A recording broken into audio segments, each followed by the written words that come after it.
نحمدہ و نصلی علی رسولہ الکریم اما بعد۔ آج کی ویڈیو میں آپ کے سامنے تیسرے کلمے کا تجزیہ پیش کروں گا۔ حضرت ابن عباس رضی اللہ تعالی عنہ بیان فرماتے ہیں کہ جب اللہ تعالیٰ نے عرش کو بنایا تو فرشتوں کو اٹھانے کا حکم دیا۔ فرشتوں نے اٹھانا چاہا تو انہیں وزنی محسوس ہوا، تو فرشتوں کو سبحان اللہ پڑھنے کا حکم دیا گیا۔ چنانچہ یہ کلمہ پڑھتے ہی فرشتوں کے لیے عرش کو اٹھانا آسان ہو گیا، اور فرشتے برابر اس کلمے کو پڑھتے رہے یہاں تک کہ حضرت آدم علیہ السلام وجود میں آئے۔ آدم علیہ السلام کو چھینک آئی تو انہیں الحمدللہ پڑھنے کا کہا گیا، اور فرشتوں نے اس کلمے کو سبحان اللہ کے ساتھ شامل کر لیا۔ پھر اللہ تبارک و تعالیٰ نے حضرت آدم علیہ السلام کے جواب میں یرحمک اللہ فلہذا خلقتک پڑھا، اور فرشتوں نے اس کلمے کو بھی پہلے کلمات کے ساتھ ملا لیا۔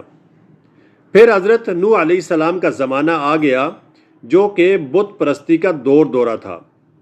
بت پرستی کو ختم کرنے کے لیے اللہ تبارک و تعالیٰ نے لا الہ الا اللہ پڑھنے کا حکم دیا، اور فرشتوں نے اس کلمے کو بھی سابقہ کلمات کے ساتھ شامل کر لیا۔ پھر حضرت ابراہیم علیہ السلام کا زمانہ آ گیا۔ اللہ تبارک و تعالیٰ نے حضرت اسماعیل علیہ السلام کو قربان کرنے کا حکم دیا گیا۔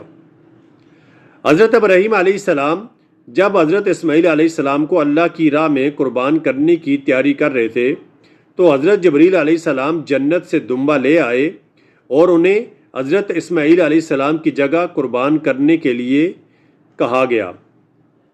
تو حضرت ابراہیم علیہ السلام کے منہ سے خوشی میں اللہ اکبر نکلا، تو فرشتوں نے اس کلمے کو بھی سابقہ کلمات کے ساتھ شامل کر لیا۔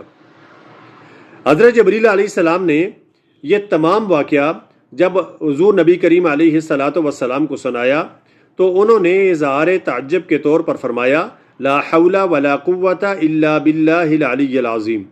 تو فرشتوں نے اس کلمے کو بھی سابقہ کلمات کے ساتھ شامل کر لیا، تو یہ پورا کلمہ اس طرح بن گیا سبحان اللہ والحمد للہ ولا الہ الا اللہ واللہ اکبر ولا حول ولا قوت الا باللہ العلی العظیم۔